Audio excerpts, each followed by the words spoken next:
Pulanglah bersamaku, Lisa. Suara itu datang dari arah pintu masuk dan mampu menarik atensi semua yang ada di sana, menghentikan drama keluarga yang tengah berlangsung sengit. Damian menyipitkan matanya. Dia tengah berpikir siapa pria yang beraninya datang dan berbicara tanpa permisi. Namun setelah mengingat, pupil mata Damian sedikit melebar.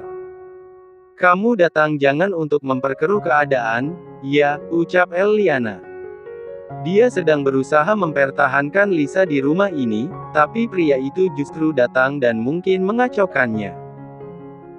Keenan berjalan lebih dalam lagi, melewati Wira yang tidak bisa berkutik, lalu mendekat di sisi Lisa dengan jarak. "Selamat siang Tuan Damian, saya tidak menyangka kalau waktu kembali mempertemukan kita. Yang lebih mengejutkan, ternyata kita sudah menjadi satu keluarga," ucap Keenan dengan senyum tipisnya dan nampak tenang. Damian masih bergeming, dia memang belum mengenal siapa itu Lisa. Karena baru semalam Gabriela menceritakan perihal Eliana sudah bertemu dengan anaknya. Damian tersenyum smirk, "Keluarga. Bahkan aku tidak menganggap Wira dan anaknya ini keluargaku." Keenan semakin melebarkan senyumnya, menunduk sekilas lalu memindai netranya pada Lisa. "Lisa, apa kamu masih mau tinggal di sini?" tanya Keenan. Lisa masih bergeming, sudah lama dia tidak melihat Keenan. Pria itu kini nampak lebih tenang dan berwibawa. Apa karena statusnya sudah duda jadi dia bisa fokus membenahi diri? Biasanya duda akan memperbaiki sikap dan penampilan supaya bisa menggaet wanita lain, kan? Pikir Lisa. "Lisa, kita bisa memulai hidup baru di sini. Mama dan Papa juga kamu serta baby boy. Kita akan bahagia di sini. Tetaplah tinggal bersama Mama, ya?" pinta Eliana sangat memohon. "Bahkan aku saja masih sulit menerima kenyataan kalau selama 6 bulan ini Tante berbohong, menutupi status yang sebenarnya." Lisa memilih menunduk menutupi matanya yang semakin berair. Dia ingin bicara banyak akan kekecewaannya, tapi ada banyak pasang mata di sini. Termasuk sorot Damian yang menyeramkan. "Lisa." Panggilan Keenan menyadarkan Lisa kalau ada orang yang siap membawanya pergi dari keadaan ini. Dengan mantap Lisa menegakkan kembali dagunya dan menyeka air mata dari pipinya. Dia maju beberapa langkah melewati Eliana untuk bisa lebih dekat dengan Damian. Lalu menyatukan kedua tangan sebagai simbol permintaan maaf. "Maaf," ucapnya pada Damian, "aku bahkan tidak tahu harus meminta maaf perihal apa. Tapi aku bisa menangkap kalau sepertinya kehadiranku di dunia telah membawa masalah di antara kalian. Aku minta maaf akan hal itu." Damian menaikkan satu alisnya. "Syukurlah kalau kamu sadar diri," ucapnya menusuk. Gabriela yang mendengar pun terkekeh tanpa suara. Lisa tidak peduli dan memilih beralih pada Eliana. "Tante. Mama." Eliana segera meralat panggilan yang Lisa sebut. Senyum sendu Lisa tampilkan. "Maaf, bahkan kita belum berkenalan dengan sebutan itu. Tapi aku ucapkan banyak terima kasih untuk waktu 6 bulan yang Tante berikan. Walau akhirnya Keenan menemukanku. Terima kasih banyak. Kelak aku akan ganti semua kebaikan itu. Sekarang aku dan ayah serta anakku, pamit." Eliana menggeleng keras. "Tidak, Lisa. Jangan pergi." pintanya dengan air mata yang semakin menderas. Lisa membungkam mulutnya dan berbalik menjauh. Eliana hendak mengejar namun Damian segera mencengkeram lengan anak satu-satunya itu. "Biarkan pria miskin dan anak haram itu pergi Eliana. Kamu sama sekali tidak membutuhkan sampah seperti mereka," ucap Damian pada Wira dan Lisa. Lisa yang sempat mendengar pun semakin memantapkan diri untuk pergi dari sana. Termasuk Wira dan juga Keenan. Satu persatu mereka meninggalkan rumah megah itu. Selama perjalanan Lisa memilih diam dan memangku baby boy yang nampak tenang. Belum ada obrolan sedikit pun antara dia dan Kinan. Hingga mereka sampai di bandara dan naik pesawat jet pribadi Henderson.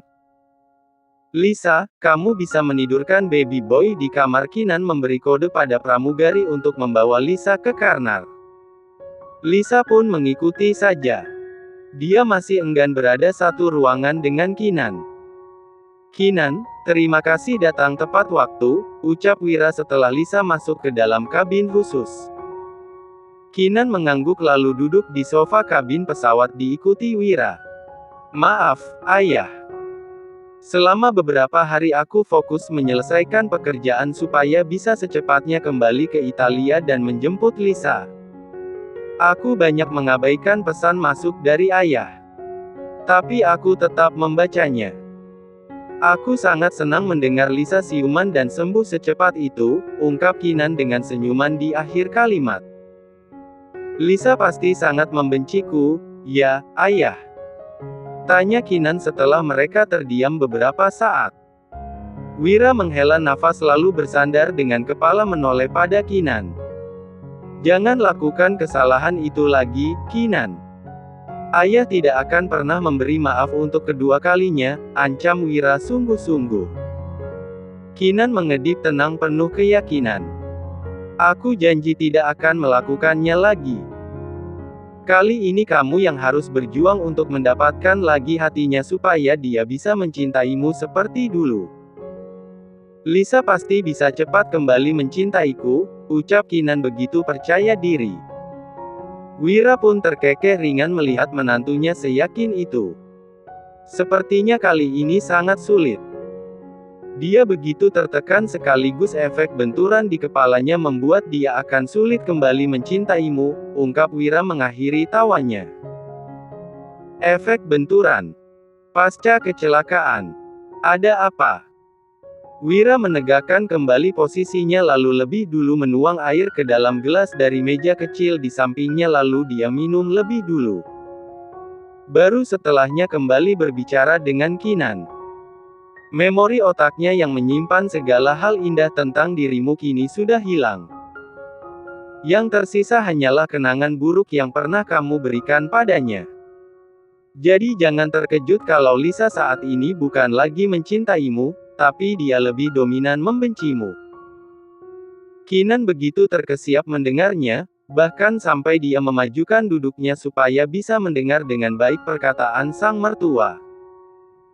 Berusahalah lebih keras nantinya untuk mencuri kembali hatinya di tengah rasa benci itu. Jika kamu menyerah, jangan sakiti dia baik fisik ataupun hatinya. Tapi kamu cukup katakan pada ayah, kembalikan dia pada ayah.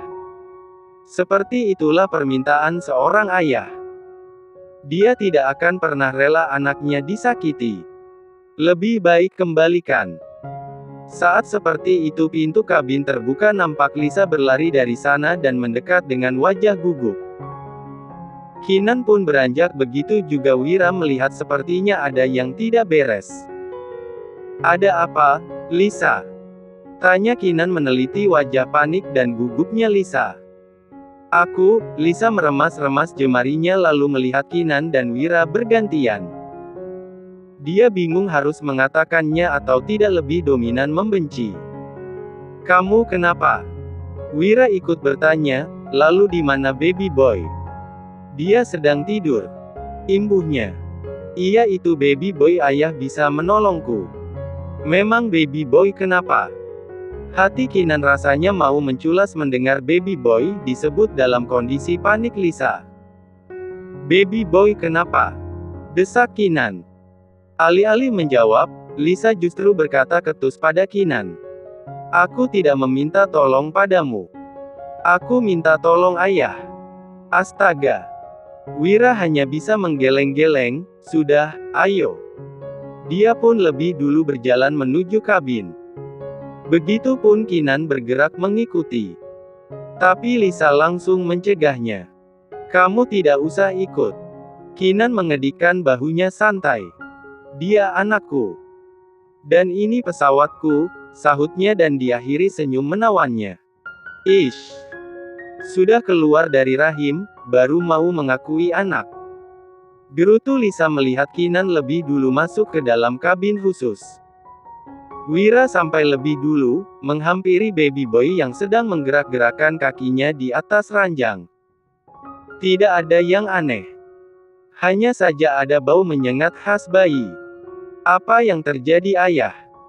Kinan mengejar dan memperhatikan mertuanya yang tengah duduk di sisi baby boy. Alih-alih menjawab, Wira menoleh saat Lisa baru ikut bergabung. Baby boy, buang air besar. Tanyanya. Lisa memberi cengiran kuda dan mengusap tengkuk lehernya. Wira pun menggeleng. Tidak menyangka. Kamu panik hanya karena dia. Ayah. Selama di rumah sakit aku belum pernah belajar membersihkannya. Aku bingung. Sahut Lisa merengek dengan wajah cemberut. Wira dan Kinan saling pandang lalu menjepit bibir rapat-rapat, menahan tawa. Lisa berkacak pinggang tidak terima dirinya ditertawakan. Kalian kenapa? Mengejekku. Ucapnya ketus. Kemudian atensinya mengarah pada Kinan. Kamu enak mengakui anakmu ketika sudah lahir.